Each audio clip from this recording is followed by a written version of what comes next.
Hello and welcome to Audiobook Connection, behind the scenes with the creative teams. I'm Becky Parker-Geist and I'm your host. Audiobook Connection is your place to learn about the audiobook creative process in discussions between the authors, narrators, producers, and post-production teams that bring them all together, as well as guests who have listened to the audiobooks and have questions for the creative teams. This podcast is sponsored by Pro Audio Voices, helping great stories come alive through audiobook production and marketing.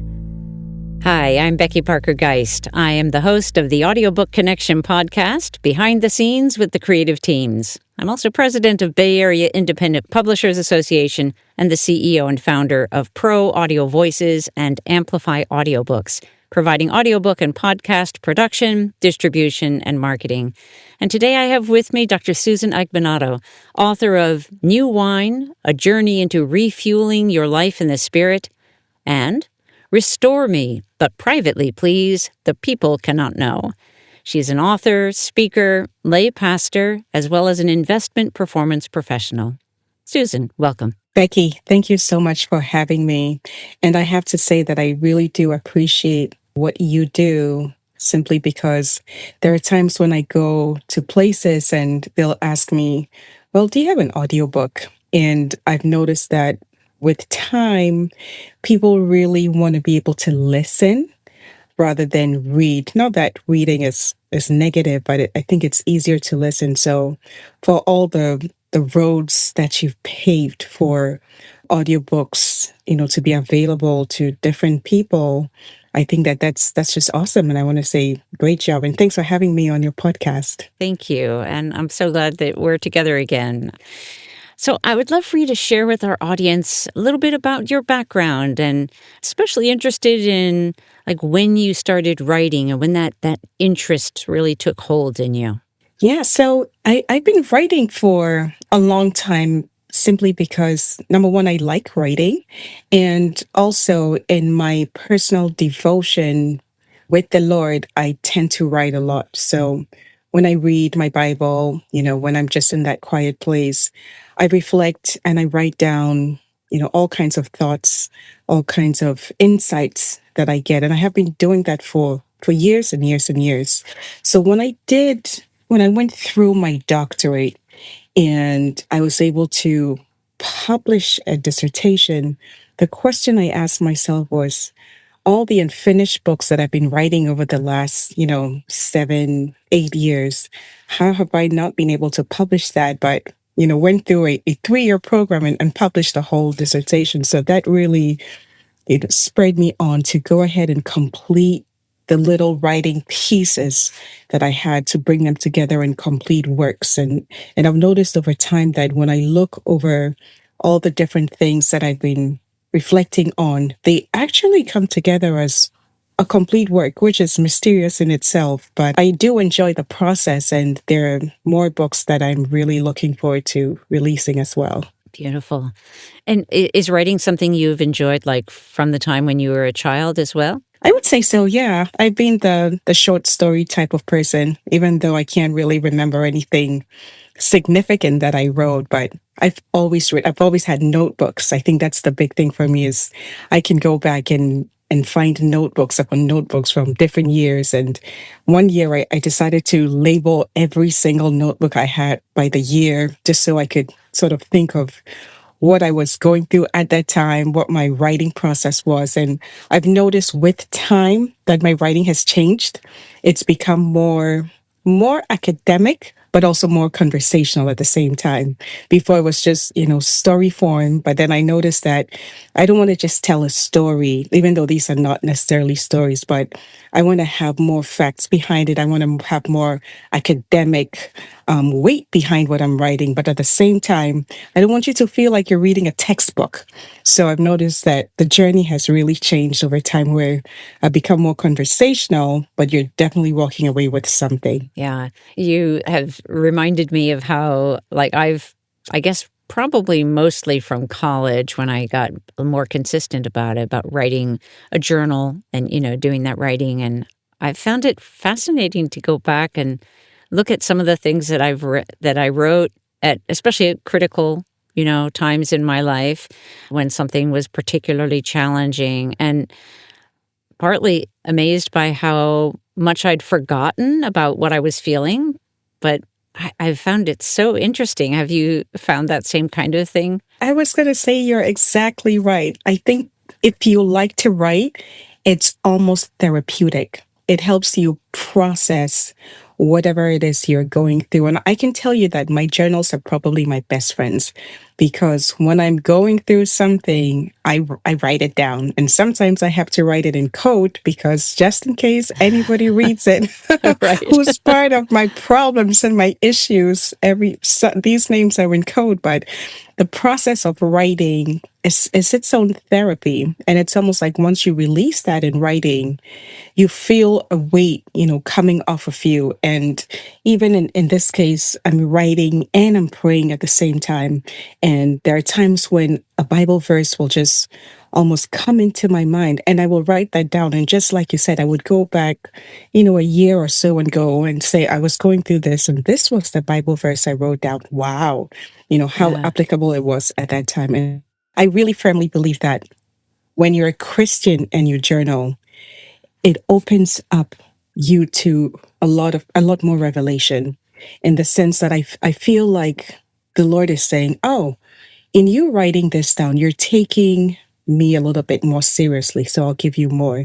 And I've always had that belief that when I write, it always opens me up to learning more, just by the fact that I'm writing. I write far more than if I was just thinking, if that makes sense. It does. It totally makes sense to me. Yeah, I still journal consistently, and yeah, absolutely. And so with these two books, New Wine and Restore Me, did these come out of your journal writings in, like, tell us a little about how that came about, sort of the inspiration to, oh, now this is the material that is sort of inviting me or whatever to bring it together into a full book.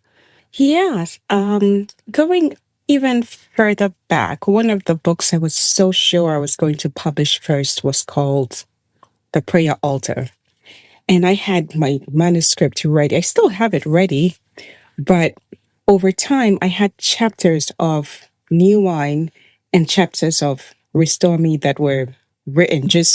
I would go back and say, this is a full chapter. And then I'll look at this other writing and say, this is a full chapter on restoration that has to do with, addictions. Or I would look at a chapter in New Wine and say, these meditational verses on the names of God, this is a full chapter. And I was just sitting down going through these chapters at a time when there was not much going on in terms of busy activity. I think it was around COVID. Mm-hmm. And like I said, I was going through my doctorate, but then at the same time I said, this feels like what I'm actually going through now. Because with Restore Me, I felt like I had come to a place where truly I needed restoration within my soul. And so I looked back and I said, this looks like these chapters come together to form a complete work on restoration. And I worked on that and finished the conclusion. Same thing with New Wine. I remember I was reading 1 John chapter 1, and it specifically talks about how the blood of Jesus cleanses you. And I was thinking of the concept of cleansing, of restarting. And immediately, different scriptures started to open up about, when you think about comparing wine with the blood, for example, and how new wine is different from old wine and its functions. The next thing I knew, I had just stitched all those chapters together again with a conclusion. And so it's just weird how that happened. So all of a sudden, I was done with New Wine, I was done with Restore Me, and I still haven't published the first full manuscript, which is The Prayer Altar. And I've told myself 2026 is the year. Oh, very good. Very good.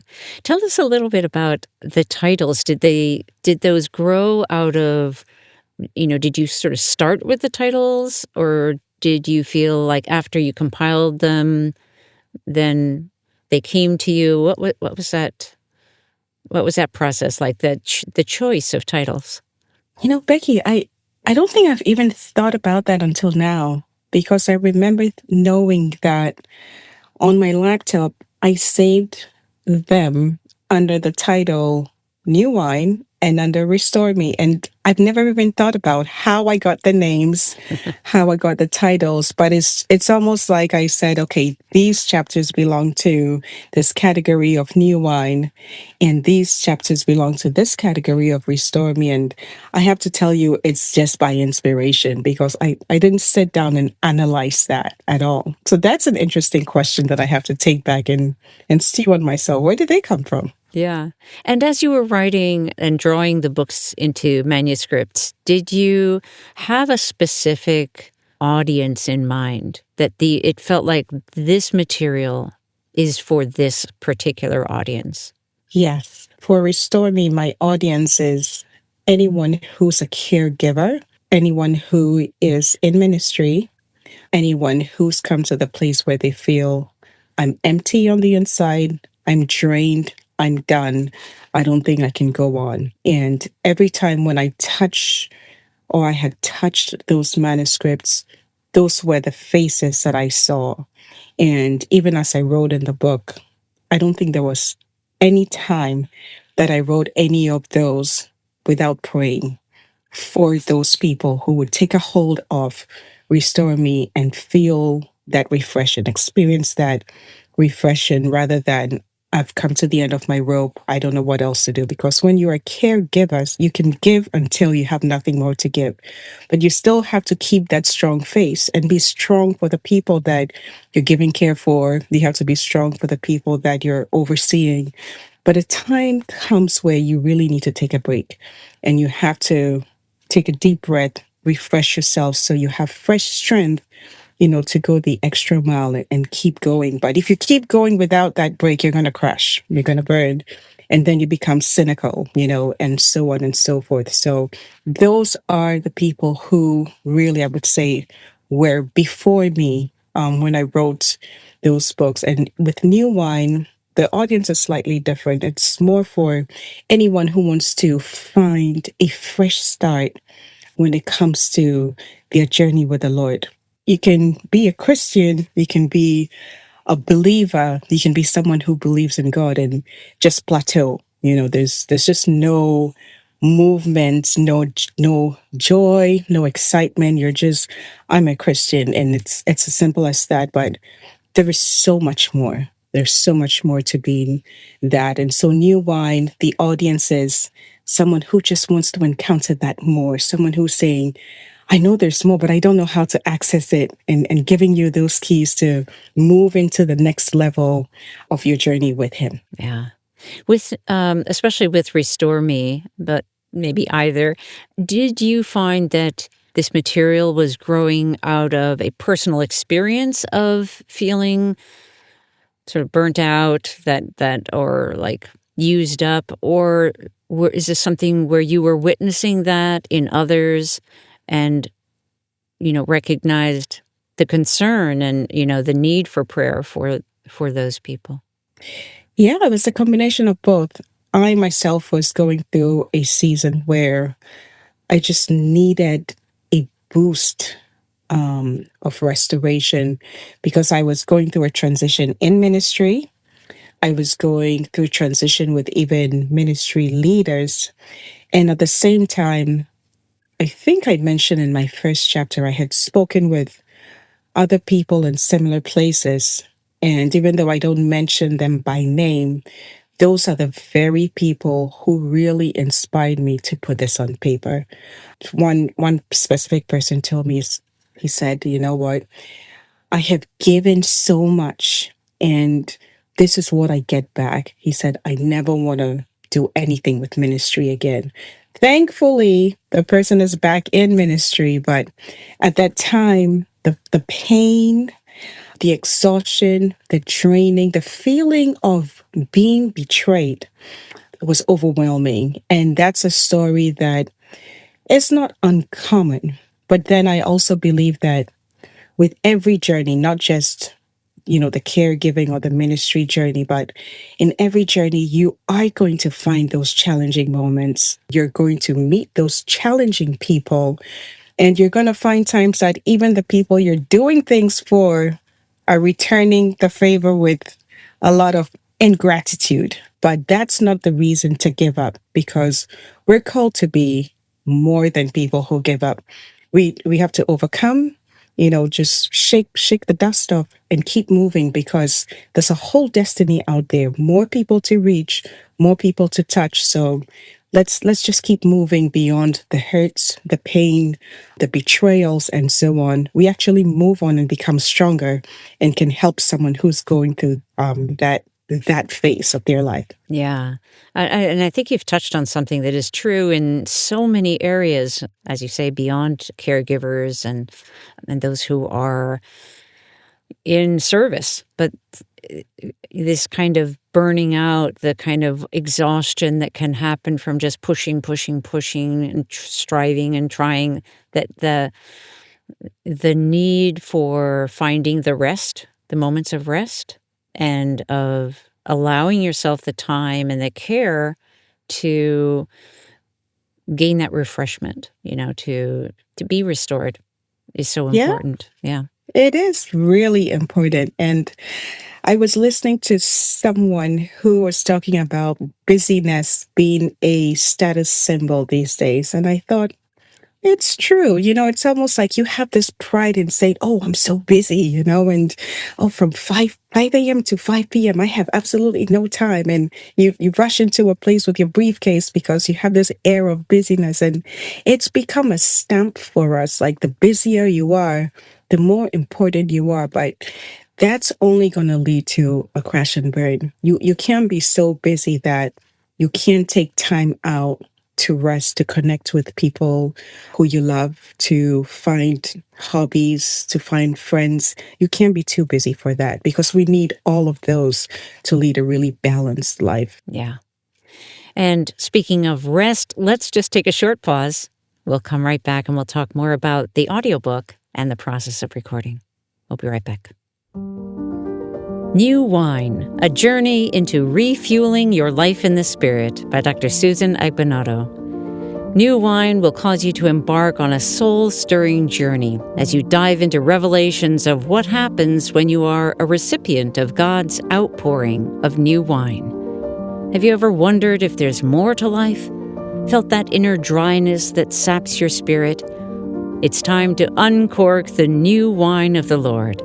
Within these pages, you'll encounter a tapestry of narratives meticulously woven to awaken the dormant embers deep within your soul.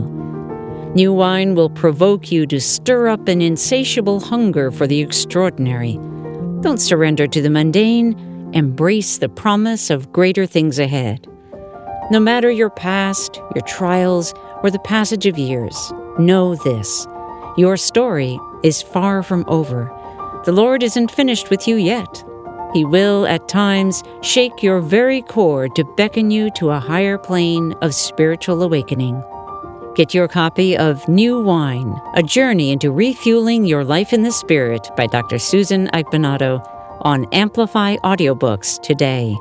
You will also find her book, Restore Me, But Privately Please, the People Cannot Know, on AMPlify Audiobooks. And so let's talk about the audiobook. This was co-narrated, so I narrated some parts of it and you narrated other parts.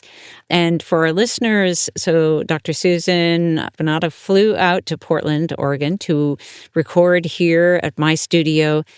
Tell us a little bit, if you would, Susan, about that decision and then also how that it felt like that went for you. Yeah, first, you're being very modest in saying we co-narrated. You narrated 80% or 90% of it. And I think you did a fabulous work with that. Just the cadence of your voice and taking the material and embodying the spirit of it. I really enjoyed that. And so I know when we were talking in the beginning, I was debating whether or not I wanted to record, especially the parts that had to do with proclamations and prayers. But finally, I just decided that I wanted to do that in my voice. And so, of course, if it wasn't going to turn out well, I wasn't going to do it. But I think you let me send a sample. And out of that, we decided, let's give it a try. So my coming there was just really to do that. And I can tell you that for a very long time, even before I started thinking book writing, I've always wanted to do an audio recording of prayers, of psalms, of inspirational sayings. And my vision is someone who is in a place, in a dark place, and they just need a voice of hope speaking over them. So for a very long time, I've wanted to do that. So just being able to do that 5% of the book, it's a dream for me that's been fulfilled. And the experience was amazing. You made it very easy. And I think that just because your studio is equipped with everything that's needed, it was just you coaching, me just speaking, doing what I wanted to do, and then boom, there we go. We were done. It was an amazing experience. Oh, good, good. As you were talking, it was what came to mind is how powerful voice can be. As you're talking about doing the prayers or the proclamations, that there's something so both at the same time intimate because it's very personal, right into the ears of the listener, and its vibration. And I think there's something just wonderfully powerful about that. So it was great having you here and working with you on that. Thank you. Yeah, I totally agree with that, though. Yeah, I agree that there is something really powerful about just hearing. And even the Bible tells us that faith comes by hearing. If, Becky, every morning somebody tells you, you're a lovely person, oh, you're going to do great things every single day, you'll see that even if you don't do anything great, you have this feeling within you that I'm achieving something. On the other hand, if someone tells you every day, oh, you're worth nothing, and oh, I don't like your hair, and all those kinds of things, you'll see that immediately, even being a CEO and having all these wonderful accreditations and so on, just hearing that voice telling you, I don't like the way you look, I don't like the way you sound, it makes you coil inward and not do as much. But there is something about a voice that affirms, a voice that says, you're going to make it. And God is with you. You are strong. You are lovely. You are wonderful.